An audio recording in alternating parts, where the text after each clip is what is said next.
Amados irmãos, amadas irmãs, um bom dia para todos nós, uma excelente manhã de terça-feira. É com muito carinho que estamos aqui iniciando o nosso Evangelho diário.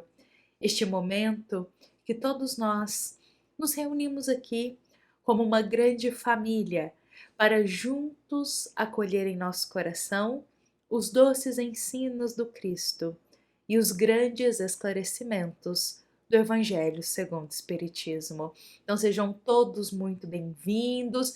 É com muita alegria que estamos iniciando mais uma manhã, unindo a obra 50 anos depois, meus irmãos, com uma passagem do Evangelho segundo o Espiritismo. Meus amados irmãos, o nosso encontro de ontem foi um encontro muito especial, pois nós realizamos ele ao vivo. Então, nosso eterno agradecimento a todos os irmãos que estiveram presentes conosco neste momento e também a todos os irmãos que estão aqui nos acompanhando neste instante. Momento em que abrimos o nosso coração para mais um dia de esclarecimentos, de palavras de esperança para a nossa jornada de vida. Meus amados irmãos em Jesus, hoje nós iremos nos manter no capítulo 2 da segunda parte da obra 50 anos depois. Lembremos que faltam apenas 5 capítulos para nós encerrarmos esta grande obra. Grande obra que tem nos ensinado e muito, meus irmãos. Bom, meus amados irmãos, ontem nós terminamos a nossa reflexão, deixando aí para nós uma curiosidade, uma dúvida. Qual seria a cartada final, a jogada final de Cláudia para colocar o plano dela em ação? Porque lembremos que ontem nós encerramos o nosso encontro do Evangelho justamente com o encontro da Atéria com a Cláudia. A Téria, ela vai ao encontro de Cláudia e Cláudia diz aquela frase emblemática que marca o nosso coração. Cláudia diz que chegou o momento da cartada final, daquela jogada final para colocar o plano dela em ação e finalmente, na ideia dela, conquistar Elvídio e afastar Alba. Meus amados irmãos, que plano será este que Cláudia colocará em ação? Hoje nós descobriremos e descobriremos exatamente agora, porque é importante rememorarmos que todas essas ideias desses planos de Cláudia não partiram apenas dela. Lembremos quando ela procurou uma pitonisa, uma feiticeira. A gente refletiu isso já há alguns dias atrás, esse momento desse encontro. E essa feiticeira, recebendo dinheiro, sugeriu certos planos para Cláudia, o qual ela acolheu de muito bom grado. Então, o plano que nós veremos agora, que será colocado em ação contra a Alba, não partiu apenas do coração de Cláudia. Teve também a sugestão aí dessa feiticeira, porque Cláudia manteve contato com ela todo esse tempo. E este plano será agora compartilhado com a Téria, para ela ajudar a colocar ele em ação. Meus irmãos, o plano que Cláudia delineou na mente dela era um plano de vingança. E ela chamará a Téria e falará como será cada etapa do plano. Então, a primeira etapa seria que a Téria fosse até um local em Roma ali, onde as pessoas tinham o costume de abandonar as crianças recém-nascidas. Então era um local onde ficava cheio de crianças abandonadas ali, crianças com poucos dias de vida. E quem passasse por ali podia pegar uma criança e levar com ele. Então, a primeira parte do plano seria: a Téria iria até esse lugar, escolheria um recém-nascido, levaria esse recém-nascido para a casa de Alba, para o palácio, colocaria esse recém-nascido ali no quarto, simularia um ambiente de parto naquele momento e daria para Alba um tranquilizante, onde ela adormeceria, não veria nada do que estava acontecendo. E quando ela acordasse, toda a cena já estaria montada. Em resumo, a ideia de Cláudia era simular que Alba tivesse tido um parto naquela noite, que aquela criança era dela e que esse filho seria fruto de uma infidelidade de Alba para com teu esposo Elvídio. E na cabeça de Cláudia, Elvídio veria toda essa situação, ficaria escandalizado com a infidelidade da esposa e iria abandoná-la, colocar um fim naquela relação, um fim naquele casamento, pois não suportaria essa infidelidade, ainda mais uma criança deste momento. E aí Cláudia teria o caminho aberto para retornar aquela paixão com Elvídio, tirando Alba de cena. E não só isso, a Alba seria também, na cabeça de Cláudia, excluída da sociedade, esquecida por todos. Esse era o plano de Cláudia. E esse foi o plano colocado em ação. A Téria fez todos os passos que Cláudia pediu. Foi até o local, escolheu a criança, colocou ali o calmante para a Alba beber sem que ela percebesse. A Alba ingeriu esse calmante, adormeceu, não viu mais nada. A Téria entrou no quarto, colocou o recém-nascido perto dela, simulou um ambiente como se tivesse acontecido um parto, e agora era só esperar Elvídio chegar e ver toda aquela cena.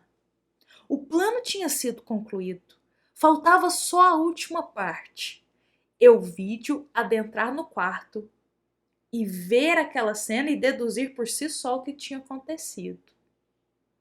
Lembremos que Elvídio estava há 1 ano fora de casa a trabalho e ele tinha acabado de retornar.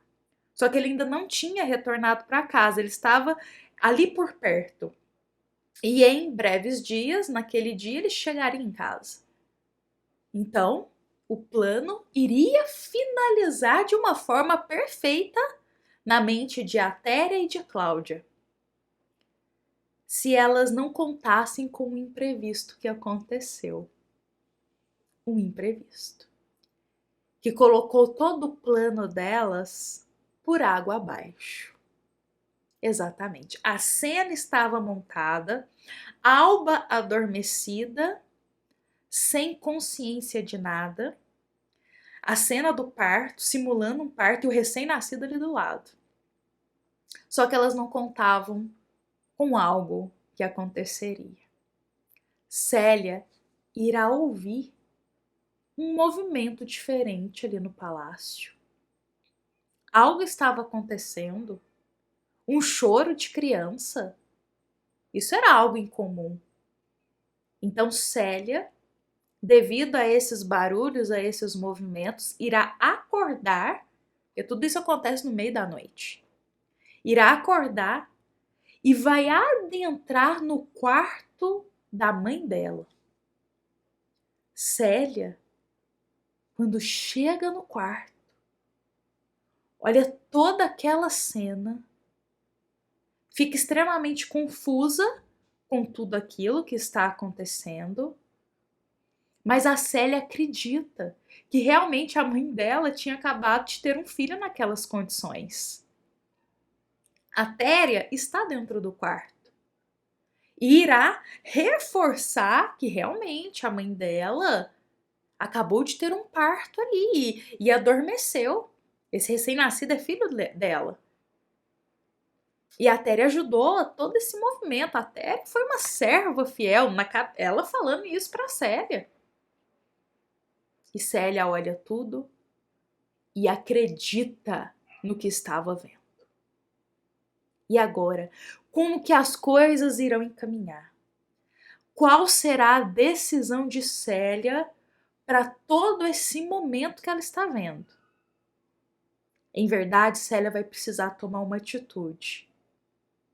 Uma atitude que vai mudar o rumo inteiro da história de todos esses personagens, de todas essas almas. Mas antes de nós continuarmos aqui a história, vale a pena nós unirmos este momento com uma passagem do Evangelho segundo o Espiritismo. Lembremos que o Evangelho, ele é a nossa obra base. É a obra que nos guia, meus irmãos, em todas as nossas reflexões. E hoje nós separamos para o nosso encontro a passagem do capítulo 11 do Evangelho segundo o Espiritismo, item 12. Uma passagem que nos fala sobre o egoísmo, esta grande chaga da humanidade. Esse plano de Cláudia, meus irmãos, ele é a personificação perfeita do egoísmo. O egoísmo, dentre todas as explicações que nós encontramos sobre ele, a base do egoísmo é o pensar somente em si. Apenas no que te favorece, no que é melhor para si, no que vai te beneficiar. O egoísmo é pensar somente em si, pouco se importando com o outro, ou como nossas atitudes afetam a vida do próximo. E este plano de Cláudia, ele é a personificação do egoísmo porque ela estava pensando somente em si, no que iria beneficiar a ela. Cega pelo egoísmo, Cláudia não mensurou como que a atitude dela era carregada de ódio e de maldade. Ela colocou o bem-estar dela à frente, prejudicando a vida de outras pessoas. E cega pelo egoísmo, ela nem pensou como que isso prejudicaria a vida do próximo, a vida de Alba, a vida de Célia e a vida de tantas outras pessoas que nós veremos mais à frente. Ela não pensou nisso. Cega pelo egoísmo, ela queria apenas aquilo que fosse melhor para ela. E meus irmãos, como Jesus nos diz e nos ensina, será que vale a pena ganhar o mundo inteiro, mas perder a si mesmo? Será que vale a pena colocar todas essas conquistas, mas para isso ter que passar na frente de outras pessoas, ferir outros corações, prejudicar outras vidas? Lá na passagem do Evangelho segundo o Espiritismo, essa passagem que está nos inspirando aqui, lá no último parágrafo é nos dito que o egoísmo é a negação da caridade. E com o egoísmo e o orgulho que andam de mãos dadas, a vida será sempre uma carreira em que vencerá o mais esperto, uma luta de interesses. Enquanto a chaga do egoísmo habitar em nosso coração, na intensidade que for, teremos atitudes pautadas apenas no interesse próprio, vivendo na via contrária da caridade. Mas aí podemos pensar: mas o meu egoísmo não se assemelha a esse egoísmo de Cláudia. Olha o ponto que Cláudia chegou, não é mesmo? Um plano carregado de tanta maldade. Bom, meus irmãos, fato é que o egoísmo, ele tem suas intensidades em nosso coração.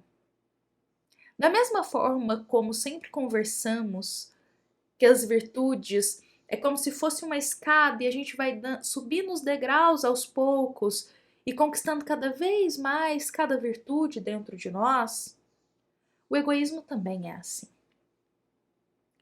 Às vezes nós já vencemos certas situações que o egoísmo falava mais alto. Mas em outras situações em nossa vida, ele ainda toma frente. Quando o assunto envolve família, geralmente o egoísmo pode falar mais alto e queremos colocar o quê? O que beneficia a nossa família em primeiro lugar, pouco se importando se isso vai afetar a vida de outras pessoas. Olha só como a gente ainda coloca o egoísmo à frente.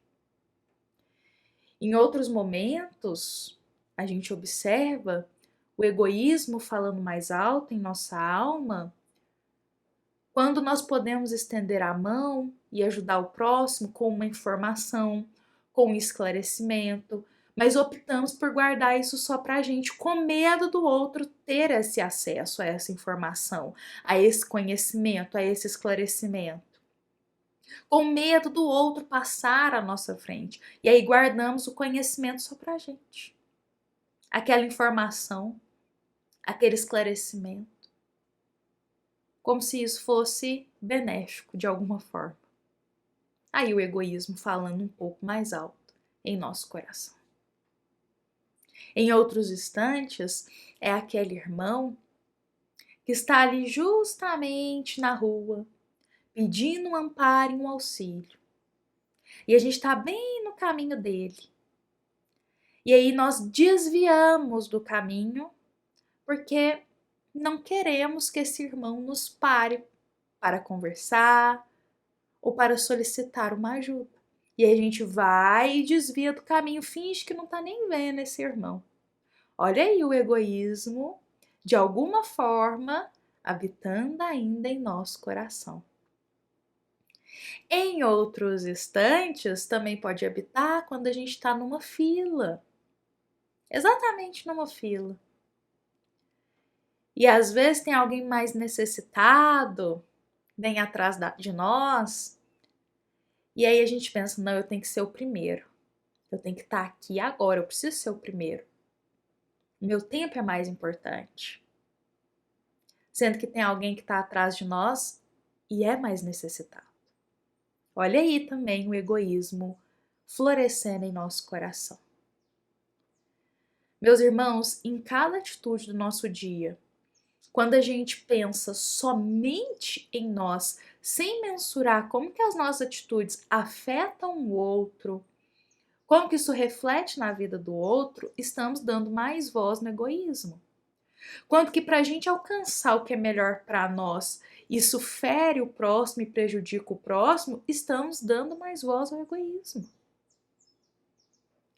Quantas vezes no nosso dia estamos fazendo isso? Na nossa semana? Pensando somente em nós. Bom, meus irmãos, Cláudia estava nessa situação. Pensando só nela. E aí chegamos naquele ponto da história que Célia adentra o quarto, vê a situação e vai tomar uma atitude. Mas essa atitude nós veremos amanhã, meus irmãos. O que Célia irá fazer diante dessa situação? E eu convido a todos para estarmos aqui presentes amanhã, para a gente acompanhar os detalhes dessa história que vai ter uma reviravolta, meus irmãos, inesperada por todos nós. Eu convido a todos para a gente encerrar hoje com Jesus em nosso coração, já agradecendo a cada irmão que partilhou deste momento do Evangelho diário conosco. Nos encontramos aqui amanhã com a bênção de Deus, nosso Pai. E nos lembremos que esta é uma mensagem da nossa amada Casa Espírita Luiz Gonzaga, da cidade de Luminárias, para todos nós que aqui estamos presentes. Fiquemos em paz, fiquemos com Jesus, meus irmãos, uma excelente terça-feira.